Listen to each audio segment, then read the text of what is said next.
Thomas Soto.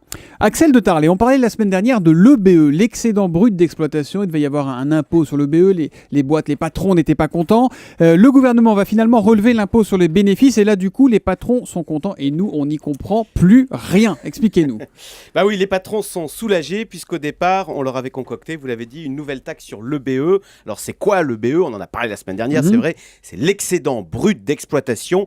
C'est la marge brute. Pour prendre une image, c'est le gras de l'entreprise. Mais vous savez, c'est le bon gras, si on peut dire. C'est celui qui permet à un patron d'acheter une nouvelle machine, d'ouvrir un nouvel atelier. Et donc, tous les entrepreneurs sont allés expliquer au gouvernement, si vous venez taxer cette marge brute, eh on n'aura plus d'argent pour investir et moderniser nos entreprises. Et le gouvernement a entendu le message. Il vient donc d'enterrer définitivement cette taxe. Au passage, saluons quand même le pragmatisme du gouvernement. On voit que le mouvement des pigeons a laissé des traces. Maintenant, Bercy écoute avant de frapper. Et ça, c'est très bien. Alors du coup, une taxe chasse l'autre quand même. À la place, le gouvernement va relever l'impôt sur les bénéfices. Et ça passe mieux alors du côté des patrons? Ils préfèrent d'abord parce que c'est un impôt qu'ils connaissent. Et puis c'est un impôt qui vient frapper tout à la fin, quand vous avez vraiment tout payé. Donc vous frappez pas l'entreprise au cœur de son fonctionnement, vous voyez.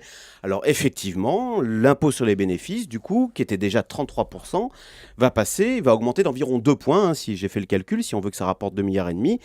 Et ce qui est quand même, pour le coup, un peu problématique, parce on a déjà l'un des taux les plus élevés en Europe. L'impôt sur les bénéfices, en Allemagne, il est de 15%. En Grande-Bretagne, il est 19%, donc chez nous, il va passer, mettons maintenant, à 35%. C'est pas terrible quand même pour une entreprise, surtout quand elle est étrangère, de se dire qu'en France, l'État va vous prendre plus du tiers de vos bénéfices, à tel point d'ailleurs que le gouvernement venait au contraire de promettre au patronat qu'il allait baisser l'impôt sur les bénéfices. C'était il y a 2 semaines. Et là, qu'est-ce qu'il fait? Exactement le contraire. C'est presque 2 fois plus chez nous qu'en Angleterre. Et on n'en sortira jamais de ces hausses d'impôts, Axel? Eh ben non. Tant qu'on ne réduira pas franchement la dépense publique, non, effectivement, pour l'instant, que fait-on? On fait du jeu de bonne taux. Je supprime tel impôt que je remplace par un autre. Et du coup, pour me faire pardonner, j'accorde une ristourne sur tel autre impôt. On n'en sort pas.